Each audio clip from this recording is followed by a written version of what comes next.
je rêvais de textes, j'associais des mots dans ma tête comme ça. Et je me suis dit, mais finalement, je dois pas être plus idiot qu'un autre, je vais essayer.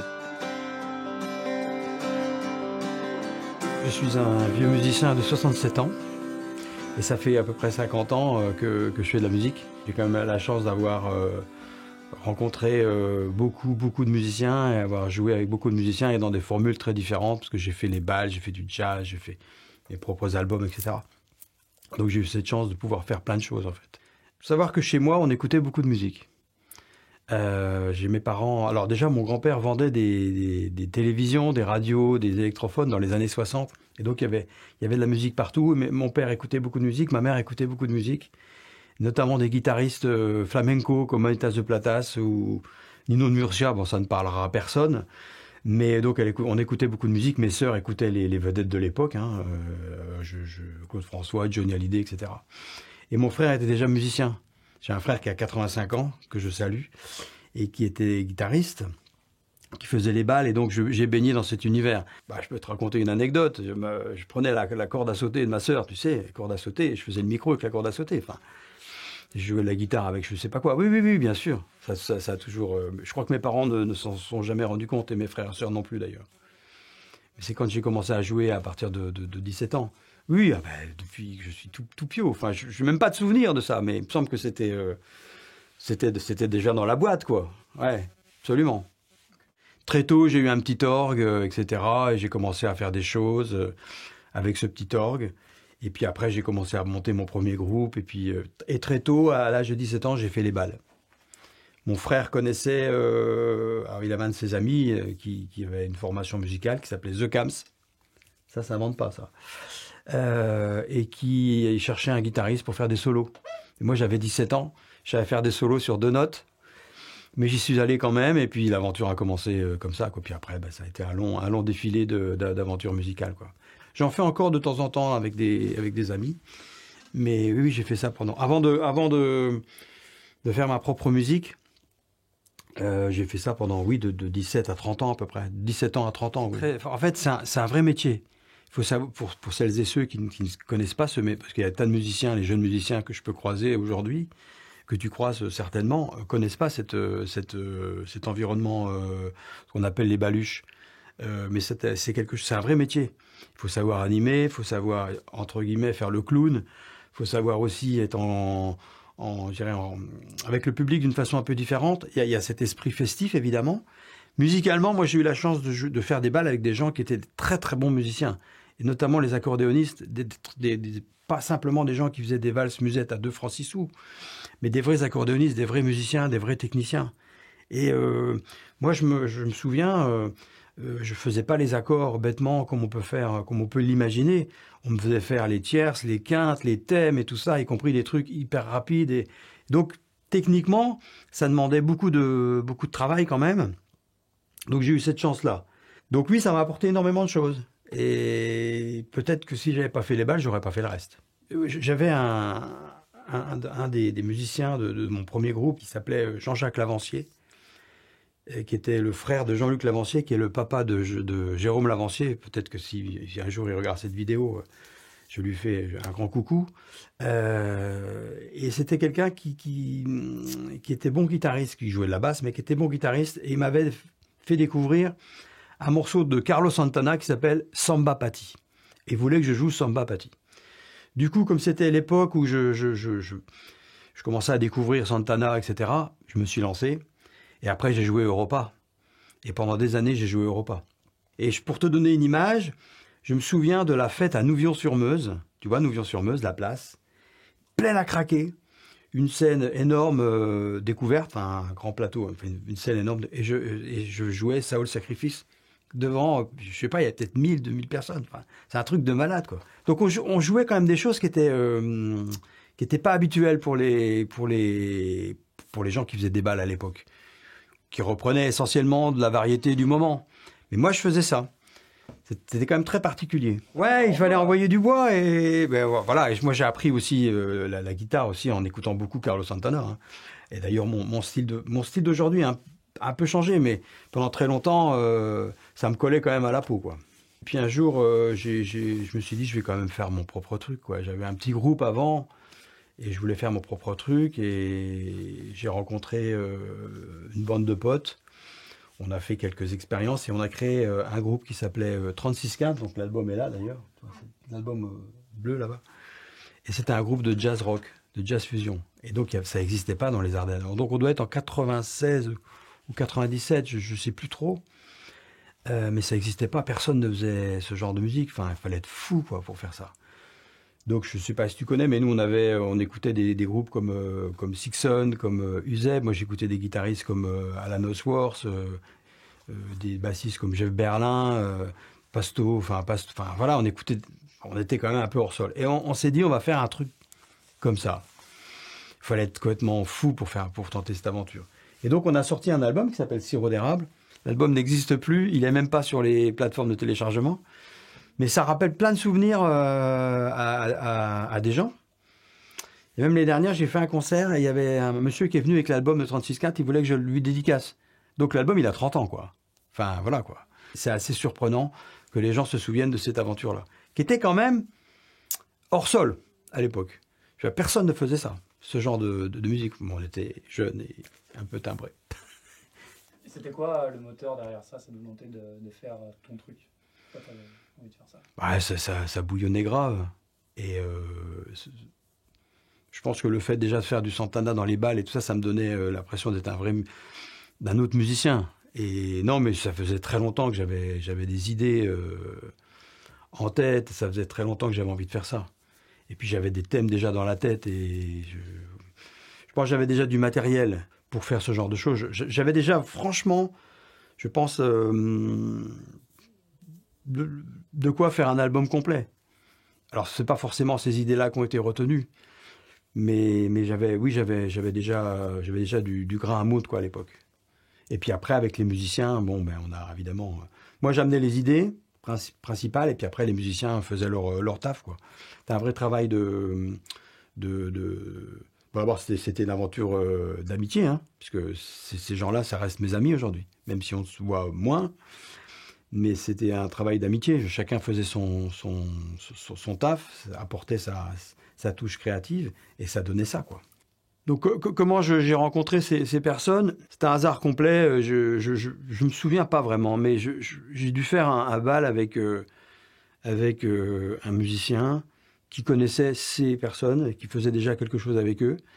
Et donc, il cherchait un guitariste. Donc, moi, à l'époque, j'avais une petite réputation quand même. Et donc, ah ouais, bon, on va faire venir Didier Briand, tout ça. Donc, voilà. Et puis, les gens ont été très sympas avec moi, en fait. Ils étaient tous jeunes, hein, enfin, beaucoup plus jeunes que moi. Et donc, ils m'ont accueilli un peu à bras ouverts. Et donc, du coup, moi, comme j'avais ces idées de création, etc., j'aurais proposé et ça a marché assez rapidement, quoi. Mais c'est le hasard, c'est les rencontres. Donc on a fait l'album Sirop d'érable, dont je parlais. Et puis après, malheureusement, on a fait quand même quelques concerts. Et malheureusement, on a, comme souvent dans les groupes, chacun prend sa route. Hein. Et donc, il y avait un deuxième groupe qui s'est créé juste après, qui s'appelait Take Jazz Air, avec une chanteuse qui s'appelle Marilyn Honard, et qui est une chanteuse vraiment super. On a fait quelque chose de beaucoup plus jazz à l'époque. Bon, puis après, c'est les accidents de la vie, la maladie des uns, les aventures personnelles des uns et des autres. Et c'est pour ça qu'après, je me suis lancé dans quelque chose de plus personnel et un peu tout seul, quoi. Et donc, j'ai commencé à travailler sur mes albums, quoi. Voilà. Notamment le fameux From One to the Other, qui était mon premier album solo. Voilà, j'ai décidé de faire un peu les choses en solo. Ça manquait quand même d'avoir des musiciens avec soi, mais en même temps, c'était une bonne expérience aussi. C'est un album qui est très studio, quoi, donc un peu bidouillé, quoi, c'est un peu de la cuisine. Mais j'avais trouvé l'expérience intéressante, c'est pour ça que j'ai continué après à en faire d'autres. Mais j'ai fait ça, mais alors tout seul. Celui-ci, hein, le From One, je l'ai fait tout seul de chez tout seul. J'ai voulu faire ça tout seul. Alors musicalement, et après, je me suis rendu compte que j'étais pas maladroit en termes de couper des pistes, faire des raccords. J'ai trouvé que j'étais pas trop maladroit, donc ça m'a incité à demander l'aide de personne. Non, le regret, c'est pour le mixage. j'ai voulu le faire moi-même. Et bon, effectivement, je dis pas que c'est raté. Je dis que c'est pas professionnel. Ça n'a pas été le cas pour les 2 albums qui ont suivi, où là, j'ai vraiment travaillé avec un studio pour le mixage, quoi. Notamment le dernier, Supplément de bagage, celui qu'on voit là-bas, où là, il y a vraiment un travail de mixage qui est très important. Là, j'ai appris de mes erreurs des 2 premiers, mais... Et puis là, sur celui-ci, j'ai quand même des musiciens qui sont avec moi. Là, j'ai fait appel à des musiciens que je peux citer. C'est Nathalie Leporc, qui est une non-voyante, une personne qui chante très bien et qui vient d'un univers qui n'a rien à voir avec le mien, parce qu'elle chantait d'Edith Piaf. Je l'ai embarqué dans cette aventure. C'est quelqu'un d'adorable et qui chante vraiment très très bien et qui apporte cette voix un peu mature, un peu éraillée, etc. Et j'ai embarqué aussi ma petite fille, Camille, qui a une voix très évanescente. C'est complètement à l'opposé de Nathalie. Puis mes 2 guitaristes qui ont participé donc aussi à cet album. Donc là, il y avait un travail avec les musiciens. J'ai vraiment apprécié cet échange, quoi. Dans la rigolade. Voilà, ça s'est passé ici d'ailleurs, hein, parce que je transforme cette pièce en studio. C'était dans la rigolade. Enfin voilà, sérieux, mais en même temps sans se prendre au sérieux. Sur le premier album, je n'écris pas de chansons. Il y a 2 chansons seulement, avec des textes, mais c'est très court. Sur le deuxième album, il y a déjà un peu plus de chansons. Et sur celui-ci, Supplément de bagage, il n'y a que des chansons. Et moi, j'ai découvert l'envie d'écrire des textes. Et d'ailleurs, c'est surprenant parce que c'était pas du tout... La plupart des textes de cet album n'étaient pas du tout destinés à devenir des chansons. C'était juste des textes que j'ai écrits dans des endroits en Bretagne ou dans le sud de la France, là où je passe mes vacances. C'était pas du tout destiné à devenir des chansons. J'ai parfois été obligé de modifier les textes pour que ça rentre pas trop avec un chausse-pied dans la musique. Mais c'est une vraie évolution pour moi dans ma carrière, c'est d'écrire des chansons, d'écrire des textes. Je passe beaucoup de temps d'ailleurs, parce que moi, contrairement à certains de mes petits camarades qui écrivent des chansons, je refais. Je n'utilise pas d'intelligence artificielle, je tiens à préciser. Et surtout, pas de dictionnaire de rimes non plus, donc parfois je suis un peu bancal, etc. Mais voilà, c'est moi qui l'ai écrit. Voilà, c'est 100% de moi, quoi. Et à l'époque, tu n'en ressentais pas le besoin de t'exprimer? Je ne savais pas le faire. C'est compliqué d'écrire des chansons. Enfin, il faut avoir... surtout les textes. Moi, je suis pas un intellectuel, mais je suis quelqu'un... je pense être plutôt cultivé. Enfin, je vais encore dire que j'ai un ego démesuré, mais je pense être quelqu'un d'assez cultivé. Enfin, j'ai des passions pour l'histoire, la politique, etc. Et je vois bien que j'utilise des mots que les gens qui sont pas dans le vocabulaire courant. Donc déjà, quand j'avais 30 ans, je me dis, si j'écris comme je pense, les gens vont pas me comprendre, quoi. Donc il fallait quand même que je fasse cet exercice de simplifier un peu mon discours. Donc non, c'est pas simple d'écrire une chanson. Et je pense que j'en étais pas capable à 30 ans. C'est arrivé donc bien plus tard. Ça arrive au bon moment, en fait, tout simplement. Ça permet de parler de soi. Je rêvais de textes, j'associais des mots dans ma tête comme ça. Et je me suis dit, finalement, je dois pas être plus idiot qu'un autre. Je vais essayer. Donc dans les 2 premiers albums, je pense que les textes sont déjà... Il y a une chanson qui s'appelle Les êtres vivants. Je suis très fier de ce texte. Je trouve que c'est un beau texte. Je me demande même si c'est moi qui l'ai écrit. Mais je trouve que c'est un très joli texte. Et je me suis dit que j'étais pas complètement idiot, quoi. Et donc, c'est ça qui m'a donné envie. Ce texte-là, Les êtres vivants, de l'album des pensées de Stephen Collins, c'est ce titre-là qui a été le déclencheur. Parce que j'ai trouvé vraiment que j'avais trouvé l'énergie, puis le style et tout ça. Donc, c'est à partir de ce texte-là, de cette chanson-là, c'est venu beaucoup plus facilement. Mais je bute encore, hein. Non, mais moi, je suis un imposteur dans la vie. Je suis un imposteur. J'ai pas fait d'études secondaires. Enfin, j'ai pas fait d'études universitaires, etc. Dans ma vie professionnelle, j'ai franchi des étapes que je n'imaginais même pas. Et je travaillais dans un organisme de prévention, je peux le nommer, hein, qui s'appelle l'OPPBTP, qui est l'organisme professionnel de prévention du bâtiment et des travaux publics. Voilà, j'ai commencé tardivement, j'ai passé une licence très tardivement, et j'ai commencé comme conseiller en prévention, et j'ai terminé ingénieur en prévention. Mais j'avais toujours l'impression, par rapport à mes petits camarades qui avaient fait des études universitaires, que j'étais un imposteur. J'ai toujours cette impression. Ben, comme musicien, c'est un peu pareil. J'ai toujours considéré que j'étais un imposteur. Qu'il y avait des gens qui étaient plus doués que moi. Qu'il y avait des gens qui étaient plus techniques que moi. Qu'il y avait des gens qui avaient une culture musicale qui était plus importante que la mienne. Et pour écrire les textes, c'est pareil. Ben, je n'ai pas fait d'études littéraires. Je me suis dit, ben oui, mais... t'es qui, toi? Enfin, à un moment donné, je me suis posé cette question. Donc, j'ai le syndrome de l'imposteur, je l'ai encore aujourd'hui. Hein. Et c'est pour ça qu'à un moment donné, je me suis fait violence. Je me suis dit quand même, puisque dans ma vie professionnelle, je trouve que je m'en tire pas trop mal.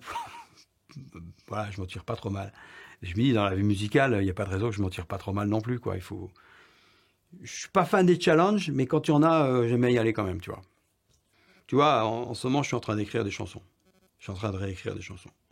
Janvier-février, j'ai écrit 7 chansons. Tout était aligné. J'avais du temps, j'avais envie, et tout est aligné. Les planètes sont alignées, tu sais. Et donc, j'écris, je compose, je fais de la musique et tout, et ça se passe super bien. J'ai commencé à faire quelques enregistrements. Donc, tout a été aligné. Puis après, à un moment donné, ça s'arrête. À un moment donné, ça se tarit un peu, tu vois. Est-ce qu'aujourd'hui, avec mes 7 chansons, je vais faire un nouvel album? Je te dirais que je n'en sais rien. Parce que c'est une préparation presque paramilitaire, tu vois. Donc, le déclic, il n'est pas encore là. J'écris des chansons, j'en ai déjà 7, donc c'est déjà pas mal, tu vois. Mais j'ai pas encore, je me suis pas encore décidé à écrire, à faire un nouvel album. Parce que faut le déclic, faut se dire, ok, c'est bon, on y va, et on met tout en place, quoi. Et donc, du coup, le déclic, aujourd'hui, je ne l'ai pas. Je n'ai pas encore basculé dans cette décision. Peut-être que ça viendra, mais pour l'instant, non, je n'ai pas ce déclic encore. Moi, je suis quelqu'un de très critique avec moi-même. Alors, tout à l'heure, on parlait de l'ego des musiciens. Donc, je suis comme tout le monde, on a tous un ego. Mais moi, je suis souvent très critique. Alors, d'abord, je suis très exigeant avec les gens, mais très exigeant avec moi-même aussi. Et donc, je suis très critique vis-à-vis de moi. Mais, globalement, quand je regarde tout ce que j'ai pu faire, je dis quand même, je pense que les jeunes musiciens que je vois dans les concerts, etc., je me dis, j'espère qu'ils auront la chance de vivre tout ce que j'ai vécu, toutes ces expériences, tous ces gens que j'ai pu rencontrer. J'espère qu'ils auront cette chance-là, quoi. Mais pour ça, il faut durer. Moi, j'ai cette chance d'avoir duré, parce que je fais ça depuis 50 ans, mais de façon régulière. Il n'y a pas eu vraiment de trou, tu vois. Et donc, pour répondre à ta question, en finalité, même avec les critiques que je peux avoir sur certains projets, et sur certaines... Parce qu'à un moment donné, je disais oui à tout, hein, tu vois. Et j'ai fait des trucs où j'étais pas très fier. Mais globalement, quand même, je me dis, putain, il l'a fait, quoi. Si je me détache du personnage, je me dis, putain, il l'a fait quand même, le mec. Et donc, oui, je suis assez fier de ça. Il y a des rencontres qui t'ont marqué? Oui. Alors déjà, j'en ai parlé un peu, il s'appelait Jean-Jacques Lavancier. C'était mon bassiste quand je faisais les balles, quand j'avais 17 ans. C'était quelqu'un qui savait tout faire. Il jouait de la batterie, il jouait de la basse, il jouait de la guitare. C'est lui qui m'a incité à jouer du Santana. Et donc, je pense que sans lui, j'aurais pas basculé vers ça. Et le fait de jouer du Santana, ça m'a obligé, d'une certaine manière, à faire mes propres compositions, parce que j'avais envie de jouer ce genre de musique, tu vois. Donc oui, Jean-Jacques, et puis il y a d'autres, hein, il y en a d'autres, effectivement. Tu vois, les rencontres, c'est vachement important, c'est-à-dire de t'entendre avec des musiciens. Dans 36 Quintes, par exemple, mon bassiste, qui s'appelle Alain Belot, on s'entendait musicalement, on s'entendait aussi bien dans la vie, mais musicalement, ouais, c'était vraiment comme frère et sœur, quoi. Enfin, je dis frère et sœur parce que la basse et la guitare, c'est frère et sœur, dans mon esprit. Et puis il y en a d'autres comme ça. Bertrand Lobotin, qui est un ami aussi avec qui je joue de temps en temps, qui mixe mes albums aussi. C'est pareil, c'est des gens qui comptent beaucoup, qui ont beaucoup compté. Et je pense que Nathalie Leporc, c'est ma chanteuse non-voyante, je pense que c'est quelqu'un de très inspirant aussi. En dépit du fait qu'on a des univers musicaux qui étaient complètement... qui n'avaient rien à voir entre eux, c'est quelqu'un de très inspirant. Ouais, c'est vachement important les rencontres. Vachement important. Alors, j'ai donné des cours de guitare quand j'étais plus jeune, et j'ai gardé certains contacts avec mes anciens élèves, et quand ils me voient, donc il y a 30 ans de ça, 25 ans, ils m'appellent toujours Monsieur le Professeur. Ça, c'est un truc qui m'agace profondément. Mais oui, le partage. Mais alors, c'est pas vraiment des cours de guitare que je donne, c'est un atelier guitare où en fait les gens jouent, ils chantent, etc. Ça se passe dans la bonne humeur la plus totale. Je me trompe comme eux. Donc ils ont en face d'eux un mec qui se plante, qui fait voilà, et donc ça rend les choses plus comment dirais, plus camarades en quelque sorte. Il n'y a pas cette notion de professeur. Et en même temps, je leur demande des trucs. Voilà, dans ce groupe, il y a des jeunes, il y a des moins jeunes, il y a des filles, il y a des femmes, il y a des gens qui ont 70 ans, enfin voilà. Et donc c'est hétéroclite au possible. Mais j'arrive à leur faire des choses, parce que je suis aussi très exigeant en même temps. Et ce côté partage-là, franchement, j'adore, quoi. Le dernier truc que j'arrêterai de faire, c'est ça. C'est partager. Partager l'amour de la musique et l'amour de la chanson, etc. Donc c'est important le partage pour moi. Je trouve que, à mon âge en tout cas, oui, je me sens un peu responsable, quelque part. J'espère pouvoir faire ça encore un peu.